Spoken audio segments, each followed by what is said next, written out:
Emisor Podcasting. Se obliga, pero no se convence por la fuerza, aunque tampoco es seguro que por la razón. Las sociedades, como las personas, tienen una historia psicológica, hecha de motivos emocionales y mecanismos de defensa, algunos virtuosos, otros peligrosos, que alimentan a las razones. Hay momentos políticos como el actual en Chile que intensifican las guerras psicológicas. Desde luego, un plebiscito estructurado de manera binaria produciría más que un debate técnico, y ante la fuerza emocional que conlleva, hay quienes se inflaman en sus palabras, otros se vuelven indiferentes porque les excede, y otros llaman a la cordura, a la razón, como si la razón fuese un estado libre de fantasmas, deseos, castigos y otros sucesos inconscientes. Pero además de la imposibilidad de deshacerse de las emociones, el problema de una sociedad no es tanto oponer razón versus emoción, sino qué tratamiento se le da a las emociones políticas. Inflamarlas para administrarlas de manera oportunista, cosa que se puede hacer con la mentira, las hipérboles, los escándalos, simplificaciones y las burlas psicopáticas. Pero por el contrario, es también posible crear escenarios para procesar y simbolizar el malestar, las fracturas, la desconfianza, al menos en parte. Porque no todo lo emocional es digerible en una sociedad, tal como en la psicología individual, siempre hay síntomas que quedan. Pero es necesario que al menos una cuota de malestar emocional sea simbolizada para soportar hacer política. Es decir, mirar de frente nuestras grietas y heridas pendientes, porque pase lo que pase, nos queda mucho tiempo de política intensa.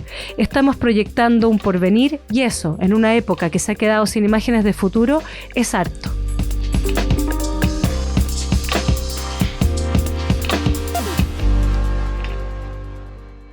Respecto del procesamiento de las emociones, Winnicott, un viejo psicoanalista, decía que la salud social era ligeramente depresiva.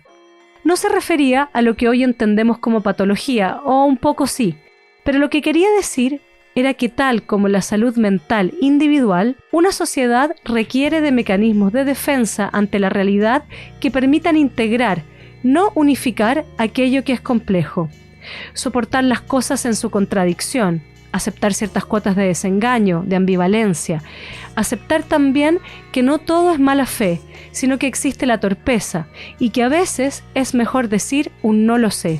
También que la verdad, antes que una revelación, es algo en construcción.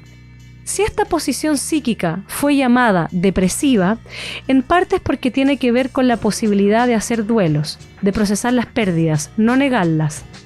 Hay varios duelos que enfrentar en la vida: dejar las idealizaciones, la fijación a lo que no fue, así como también perder tener la razón. Algunas personas, si han sido afortunadas, se darán cuenta que estos mecanismos son los que permiten el amor. Hacerse un poco los tontos con lo que tiene contradicciones y no es perfecto, así dar tiempo a que el amor ocurra. O dicho de otra manera, autorizar que fluya lo inaudito.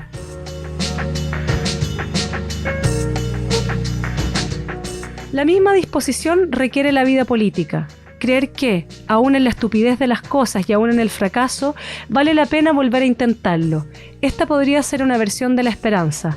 Por el contrario, el fanatismo no cree, por eso necesita o inventa pruebas y certezas cerradas.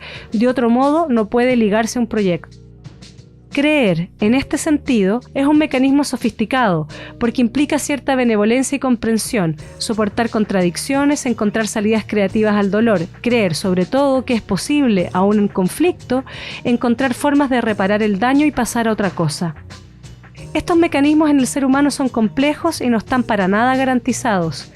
Hay contextos, políticas y sociedades que los promueven. Pero por el contrario, hay imaginarios sociales y prácticas que acentúan una fase psíquica más arcaica en el desarrollo psicológico del ser humano, a la que le llamamos posición esquizoparanoide. Sí, es un nombre horrible, pero es normal.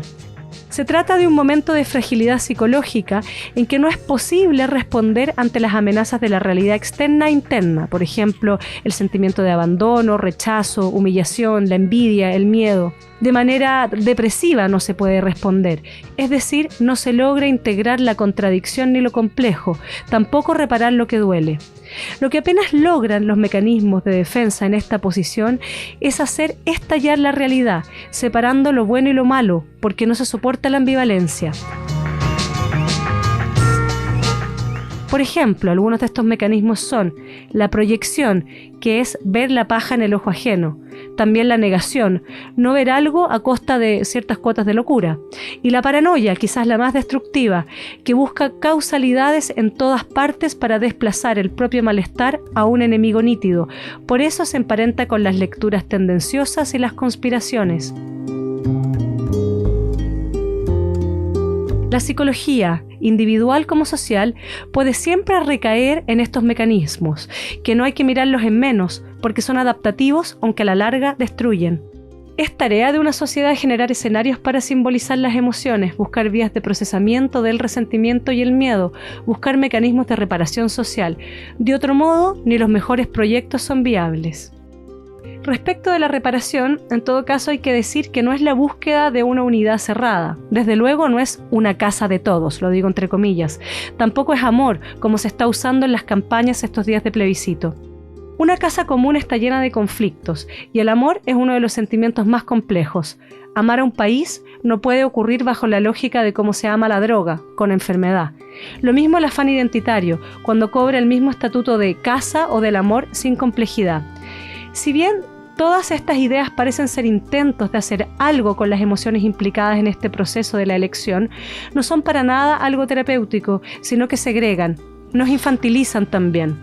La reparación es una operación más sutil, implica mirar nuestros asuntos pendientes de frente y ser altamente creativos para responder de otro modo que la lógica infinita del ojo por ojo.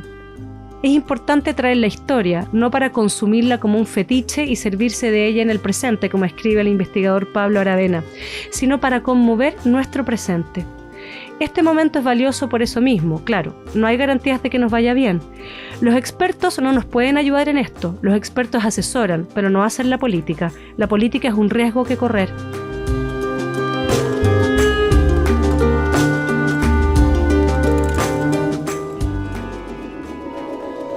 Un lugar vivible requiere crear instituciones y espacios que nos protejan del pensamiento en masa, es decir, que promuevan el pensamiento y la responsabilidad. Instituciones que empujen la autogestión, la desvictimización, den tiempo a la toma de decisiones, valoren la integración y la complejidad de lo contradictorio, de lo difícil. En este camino pienso que es equivocado políticamente atribuir rasgos paranoicos a ciertos grupos como si fuesen atributos dados. Ese gesto actúa con arrogancia, pero además no considera que no es pocas veces la misma sociedad y la política la que no ofrece mecanismos para digerir las fracturas y los miedos, también los resentimientos. Por ejemplo, cuando se confunde sociedad con política, se lanza a las personas al campo de batalla sin ningún cuidado, y hay cosas cuya responsabilidad es de los políticos, no se la puede cargar a la ciudadanía, porque ahí puede ocurrir que efectivamente aparezcan males como el racismo, el odio y la venganza, incluso en personas que nunca lo habían manifestado. El asunto se vuelve tragedia cuando aparecen los traficantes de esos afectos, diversos tipos de canallas, porque entre tanto acusar a todo el mundo de cualquier cosa se nos pasa por alto que sí, los canallas de verdad existen.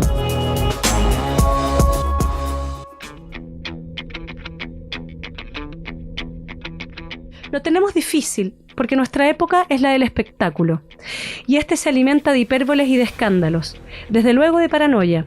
El problema es creer que bajo esa lógica hay diálogo, cuando lo que ocurre en realidad es una escena.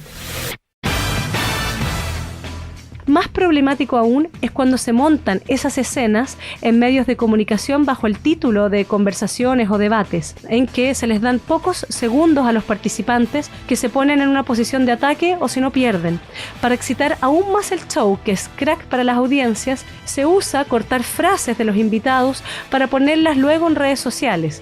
Lo delirante es creer que es para generar conversación. Y lo más loco de nuestro tiempo es que ocurre como si no pudiésemos decir no a la exposición al escarnio público.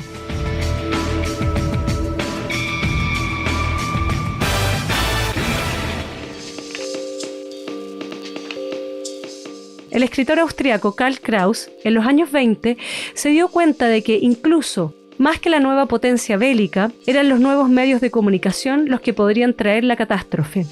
La opinión pública, hija de los medios técnicos de su época, inventaron el flujo monstruoso de clichés y frases prefabricadas, es decir, un lenguaje sin pensamiento. Hoy nos toca pensar lo que las redes sociales le hacen a la opinión. Un dato, hay análisis que muestran que en los días de la campaña actual, las cuentas más influyentes en Twitter son anónimas. Seguimos a personas libres de la responsabilidad de dar la cara. Sumaría un último rasgo de la época, que el acceso inmediato a la información nos ha llevado a desconocer nuestra ignorancia y su límite saludable. Luego, sin ese límite, la opinión es pura desmesura. Si no hubiera frases hechas, escribió Kraus, no necesitaríamos armas. Y creo que tuvo razón, porque la opinión puede decir de todo, pero no decirlo todo. Lo que no puede decir es lo que está por venir, lo inédito, esa verdad que haga que la política valga la pena.